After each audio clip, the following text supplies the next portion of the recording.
Hey nize ningadideki bafowethu, ubhombela isitimela samaMpondo wale ifoundation yobuNazaretha yaqina yathi ngqi ngeke kunyakaziswe umuntu. Indlamhlathi kaMayekisa ithi ngakhuphuka entabeni ngiyumfokanhliziyo kaSokhamzela ngehla senguyise wezizwe zonke. Ithi ngadla isidlo phezu kwentaba, ithi wathi uNkulunkulu lokhu kupha wena Shembe usungimi nami sengikuwe, ithi kusukela namhlanje usunguyise wezizwe zonke. Ithi kwathiwa bheka olwandle Shembe, kwathiwa ubonana olwandle, yathi ngibona ihlabathi izolwandle, kwathiwa kusizi ihlabathi izolwandle lezi abantwana bakho baba ngangehlabathi izolwandle. Ithi yathi sidla isidlo, kwathiwa lula izandla Shembe, yalula esesinxele kwathi uzwani Shembe, yathi ngizwa le ngathi kuphela khona umhlaba, kwalula lula esesidla kwasilula kwathi uzwani Shembe, yathi ngizwa le ngathi kuphela khona umhlaba. Kwathiwa lokhu ubufakazi bokuthi Shembe yonke into ephansi komhlaba isingeyakho Shembe.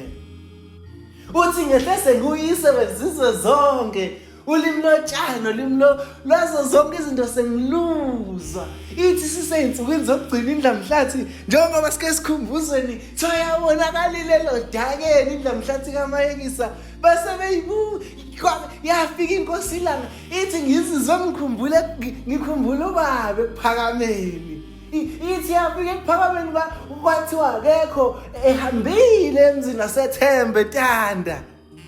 Ithi imficilelo dakeni isiyabuzi ingumahlombe, uthi ubhombela bengizobuza mntanami ukuthi uma sengihambile kuyosala kwenzekeni lona. Ithi kodwa sengiyitholile impendulo. Ithi leli bandla seliyokhula ligcwala umhlaba. Ithi bantu bami uma sengihambile nenze sure ukuthi aningivake ebhokisini. Ithi ngoba mina ngifuna ukumila. Ithi elibeni lami kuyona ethi imvula amafutha omzimba wami ayongena emfuleni, ahamba ayongena olwandle. Ithi umuntu yothi uyaphuza emfuleni, alale yiRoma, avuke sethi uthanda uShembe, ethi ngoba uyobe sephuze mina Shembe. Uthi ihlahla, uthi umuntu yothamela umthunzi phansi kwesihlahla, kanti usethamele mina Shembe, alale sonke kwenye inkonzo, avuke sethi uphupha Shembe. Uthi ngoba uyobe sengimilile.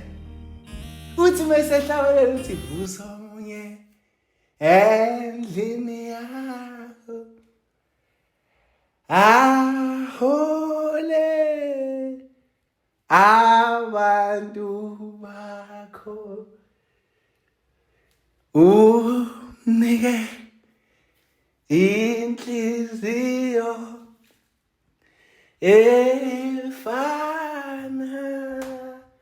naye yakho, umphathe umuco. Kwasho uShembe bafethu ethakuso, ethi ngoba ithi ngibone kukuyiladi sibheke ezulwini, kwase babuza wathi Shembe lapho kuyohlala uShembe, emva kwaShembe kuhlala uShembe. Ithi ngoba uMnazaretha usophinda kuphela sebeyoba khona kuze kubhubhe umhlaba. Inkosi ibuseni kuzwile. Amen.